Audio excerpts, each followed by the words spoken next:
Bonjour à tous et bienvenue dans cette nouvelle émission de la Vendée en direct. Je me trouve aujourd'hui à Chambéry avec Valentin Maurice, le chef étoilé de la table du Boignard. Bonjour. Bonjour madame. Et alors, on va mettre le micro bien près de la bouche et on va parler de votre nouvel établissement qui a ouvert il y a seulement 2 semaines, le bistrot du Boignard. Expliquez-nous un petit peu c'est quoi le concept. Le bistrot du Boignard, c'était pour rassembler notre cuisine en un peu plus simple, que ça soit un peu plus abordable pour la clientèle locale. On a voulu faire cette table-là parce qu'on n'a pas grande capacité d'accueil à la table gastronomique et ça propose un peu plus de place pour découvrir ma cuisine. Voilà, 35 couverts par service, vous me disiez, pour la table du Moignard qu'on ne Oui. présente plus, hein, qui est vraiment une table d'exception, des produits de qualité travaillés. C'est vraiment votre touche à vous en tant que chef étoilé, cette table. Cette table, c'est les 7 ans de ma carrière. On a essayé d'instaurer notre cuisine avec les produits locaux. Depuis 2 ans, on travaille avec les produits du jardin, on travaille avec passion, amour et on respecte le produit avant tout. Et alors, cette pâte reste ici, même si on est sur une gamme finalement très différente. On est sur deux publics très différents avec le bistrot. Exactement, ouais, j'ai signé la même créativité culinaire. Le but du jeu, c'était de vraiment proposer un peu plus de place. On est sur une cuisine un peu moins sophistiquée, mais avec la même idéologie de créativité. Donc, des associations terre-mer, on est beaucoup sur le végétal et on est encore sur les légumes du jardin aussi. Et il y a une vraie identité visuelle ici. Ouais, c'est ça, en fait, le Boignard, c'est les oiseaux.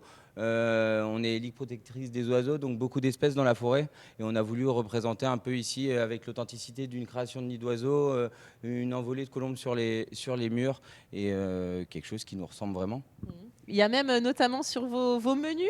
C'est ça, exactement. On a travaillé sur les menus du jour, donc ces menus qui changent quotidiennement, avec un papier ensemencé de graines de fleurs. Donc en fait, les gens peuvent repartir avec leur menu et le planter chez eux et garder un petit souvenir de nous dans leur jardin. Voilà, après on a les petites fleurs dans le jardin. Penchons-nous à ce qui figure sur ce menu. Qu'est-ce qu'on trouve ici au bistrot? On Qu'est-ce qu'on trouve mange? les pêches du jour, on fonctionne sur une cuisine un peu plus instantanée, avec les légumes du jardin qui nous donnent en fonction des saisons, bien sûr, en fonction du temps. Sur tout ce qui est partie poisson, c'est pêche du jour, et sur tout ce qui est partie viande, c'est viande locale et française à 100%. Il faut bien le préciser, même si ça a l'appellation de bistrot, ça reste quand même l'œuvre d'un chef étoilé, donc ça reste quand même une cuisine exigeante et de qualité. C'est ça, j'y mets la même intention que je le mets de l'autre côté.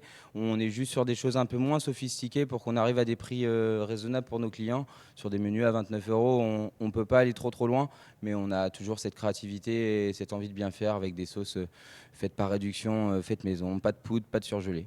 Ça devient nécessaire aujourd'hui de ne pas pouvoir fonctionner que sur un restaurant très haut de gamme. Non, je pense pas. Alors, on sait très bien que les restaurants étoilés ont jamais été les plus rentables. On a cherché aussi cette démarche-là pour monter la rentabilité et pour surtout subvenir à nos clients parce qu'on a quand même 2 établissements donc qui peuvent représenter 150 personnes le matin au petit déjeuner. Donc c'est vrai qu'avec 35 places, on ne peut pas satisfaire tout le monde. Donc on a voulu faire ça aussi pour ça. Mais les gens recherchent toujours l'envie de bien manger, préfèrent aller moins au restaurant, mais manger de la qualité. Donc on s'est aligné là-dessus. Alors le bistrot a ouvert depuis 2 semaines. Oui. Comment se passe ce lancement? Bah, ça se passe très bien. On n'a pas trop communiqué dessus. On a voulu rester discret pour faire une belle entrée en matière, faire quelque chose qui soit bien exécuté, que les équipes prennent place correctement et que tout soit fait dans les règles de l'art. C'est quoi la pâte, Valentin Maurice? C'est quoi votre cuisine? Ma cuisine, c'est, comme je vous ai dit tout à l'heure, c'est le végétal. On va un peu sur du terre-mer. J'aime bien les associations de goût un peu originales, des choses qu'on ne voit pas partout, et les légumes en dessert, toujours. Et vous continuerez à chapeauter comme ça les deux restaurants Ouais, j'ai une chance, c'est que bah, la cuisine se porte juste à côté de la mienne, donc on est à 5 minutes, donc je traverse de temps à autre et bah, j'ai toujours l'œil dessus. Mais le but du jeu, c'est que ça soit toujours ma signature. On travaille avec, j'ai un chef exécutif qui reproduit ce que je lui demande. On travaille à deux sur les cartes. J'ai pris ses idées de base pour les transformer à ma sauce et ça marche très bien comme ça. Vous avez obtenu une étoile, c'était en 2020 si je ne me trompe pas. Exactement. Qu'est-ce qu'on vise une fois qu'on a... Vous étiez très jeune, vous aviez 27 ans du coup quand vous avez Oui, obtenu cette 26. étoile, vous en avez 30 aujourd'hui. Qu'est-ce qu'on vise encore? C'est quoi encore les rêves? C'est déjà tellement énorme d'avoir une étoile. Bah, c'est déjà énorme, comme vous le dites, et on cherche une stabilité, on cherche à la garder déjà, avant tout. On veut viser d'aller plus loin, mais je pense qu'il faut prendre le temps. Il faut faire les choses bien, travailler avec passion, travailler pour nos clients, pas travailler pour le guide Michelin forcément, parce que c'est eux qui nous font avancer. Et on cherche avant tout faire de la qualité. Donc on laisse le temps au temps, on avance avec nos projets et on verra les années futures. Et c'est compliqué de continuer à trouver des idées, d'autant que vous utilisez des produits, on l'a dit, dans un périmètre assez restreint, de saison. Est-ce qu'à un moment donné, on n'est plus à court d'idées? Non, je pense pas. Je pense que les associations, on peut en faire des quantités assez astronomiques. Les produits sont figés sur tout ce qui est poisson et viande parce que, bien sûr, on ne peut pas inventer d'autres produits. Il existe des multitudes de variétés de légumes et de légumes. Donc, on essaye de. C'est pour ça que moi, je me tape sur le végétal avant tout et sur toutes les garnitures. Et c'est ça qui ramène la touche originale à un plat, je pense. Alors, on continue de découvrir ce bistrot avec là le bar à côté de nous et ce toit absolument incroyable. Que représente-t-il ce toit? C'est comme je vous ai dit, ouais, c'est la création d'un nid d'oiseau. Donc ça c'est ancré, c'est au-dessus de ce bar.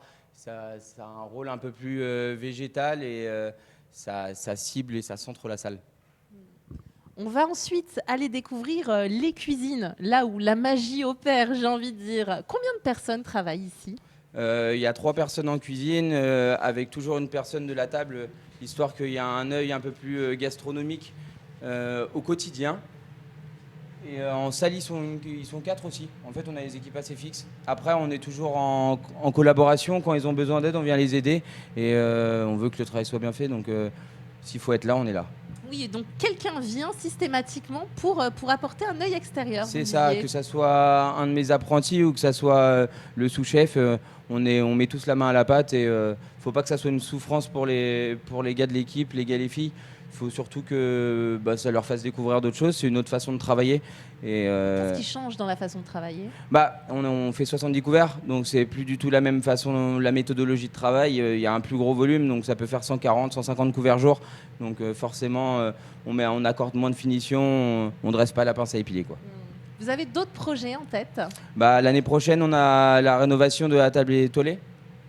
Donc on va fermer quelques mois pour être dans un nouvel écrin, quelque chose qui nous ressemble, quelque chose qui va être un peu comme ici, beaucoup nature. Et je vous en dis pas plus. Est-ce qu'on peut donner les jours d'ouverture du bistrot ici? Alors on est fermé le mercredi, jeudi midi et samedi midi sur la période estivale. En fait, on a voulu rester sur le créneau ouverture le dimanche soir, lundi et mardi parce qu'on sait que c'est compliqué de trouver les restaurants ces jours-là dans le secteur. Voilà, une très très belle découverte à venir faire ici au bistrot du Boignard. Merci beaucoup d'avoir répondu à nos questions. Et puis je vous laisse, je pense que c'est bientôt l'heure d'aller en cuisine. Ouais, exactement, il y a le service de l'autre côté. C'est la fin de cette émission. Passez une très belle journée.